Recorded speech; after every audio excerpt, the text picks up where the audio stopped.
Alright everyone, it's Keegan and I'm back with another list. This time I'm back with the top 5 Crash Bandicoot bosses of all time.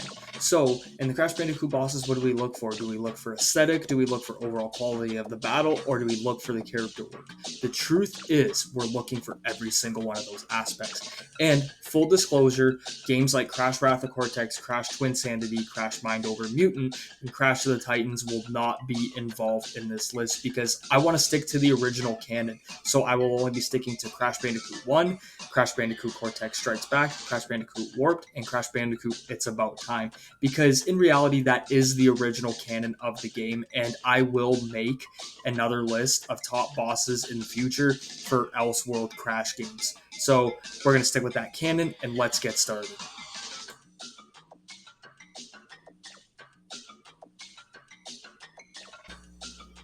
Number 5, Dingodile, Crash Bandicoot 1. So Dingodile is no secret to anybody that knows me, is my favorite Crash character of all time.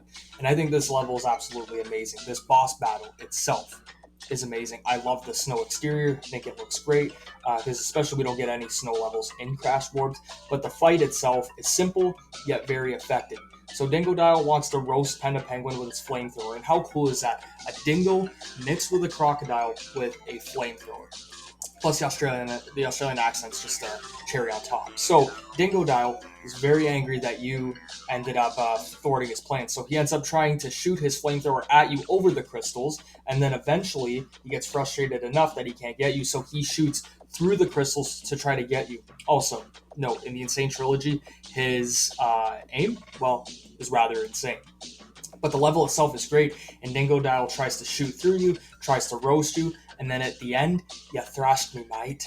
That just gets me every single time. And you will indeed, in Crash Bandicoot Warped, be up against much worse, but Dingodile is the most charismatic character in Crash Bandicoot, in my opinion. And this fight, rather simple, works so very well in the early stages of Crash Bandicoot 3. Number 4, Engine, Crash Bandicoot 2, Cortex Strikes Back. There's always been some flack with Crash Bandicoot's bosses in the second installment of the game, but personally, I think they're all pretty great.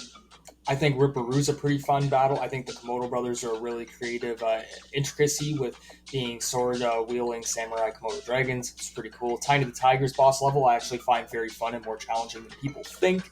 And Cortex's boss at the end of Crash 2, well, it's not terrible, but we'll get to other Cortex bosses a bit later. But this one is an absolute masterpiece with Engine.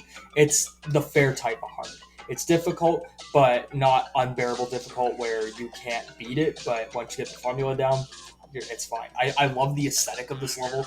I love the background of this level. I love the way it's constructed. Engine starts by just shooting rockets at you, and you gotta find the pattern to go each different way. And then eventually, he shoots rockets at you, and you have to move out of the way. And the lasers going up and down, you have to find a way to slide under them.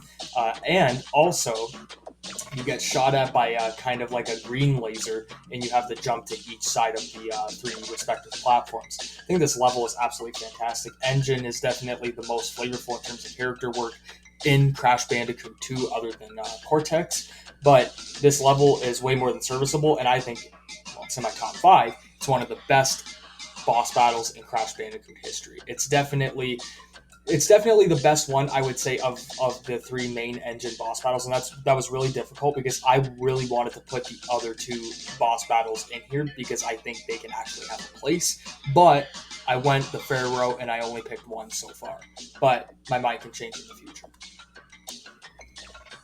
Number 3, Dr. Neo Cortex, Crash Bandicoot 3, Warped. A lot of people actually think that this is the best boss battle in Crash Bandicoot history, and it might be. Feel free to disagree, but at the same time, this feels like a finale. This feels like an ending battle. I think the arena looks great. I think the commentary from Uka Uka is amazing, and just the overall ambiance of this level just looks great. So you have Aku Aku and Uka Uka having their own fight, and you can't walk into them or you'll get burned. And you have Cortex shooting beams at you, and also just setting up ticking time bombs to explode, and you have to jump over them, and you have to spin Cortex into the middle of the arena for him to go down. Do this 3 times and you win. But it's the aesthetic of this level that looks great. The ambiance, like I mentioned earlier, looks great, and just this feels like the final conclusion. And then at the end, when you beat Cortex and you collect all the gems, Aku Aku and Uka Uka, they go their separate ways. Aku Aku goes with Crash, and he tells a story about when Uka Uka and Cortex ended up getting shrinking into babies along with Entropy, and they are stuck underground, and they have to find their way out, which is a satisfying conclusion. And also, in the other conclusion, where you don't collect all the gems, Cortex still teases retirement. So it's a really cool send off, and this boss battle is just absolutely incredible. Number 2, Entropy, Crash Bandicoot 3 Warped. So Entropy was discovered in Crash 3. It was his first ever appearance. And you could see at the beginning of the game something weird was standing behind Uka Uka. And it was made a little more prominent, I think, in Crash 3, the original, instead of the Insane Trilogy, where you can see Entropy actively standing there. I thought it was a great visual. And then at the end, of Uka Uka's rant, you can see Entropy appear. He was walking down the corridor of that third warp room. And we didn't really know who he was until he started talking and giving you the warning before the boss battle, where he was the master of time and the creator of the time twister machine that you saw before you. And the battle did not disappoint. Albeit the battle's pretty easy, the aesthetic looks amazing. This whole arena looks great, and the methods of the battle were great. Like the way Entropy would shoot, his fireballs at you, and then he would shoot the fire beams that you'd have to jump over, and then you would have to jump on the platforms to get to him. But at the beginning, the "now you're on my time, you little skunk, give me the crystals," amazing line. And this battle's just a lot of fun. I think fun is the best way to describe it. And like I said, it's not the hardest of battles, but it was a really great battle, and Entropy was an absolutely amazing character who got accentuated on in Crash 4, It's About Time. Number 1, Dr. Neo Cortex, Crash Bandicoot 4, It's About Time. This isn't recency bias at all, but this is an all-timer of a boss battle, and that goes across any other games. You can count Donkey Kong, you can count Super Mario, you can count Sonic, any of the Mega Man, even all of the all-time great games. This boss battle is absolutely insane.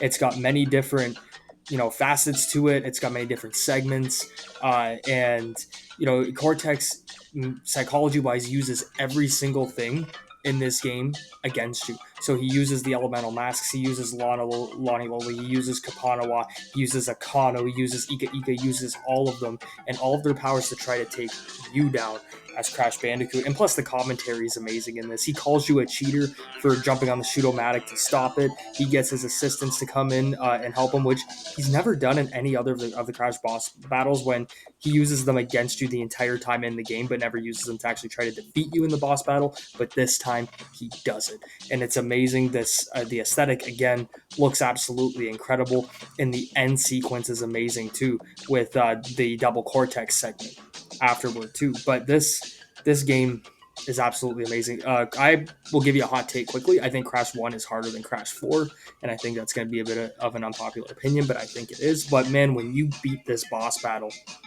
you feel something, and there's a sentimental feeling to it.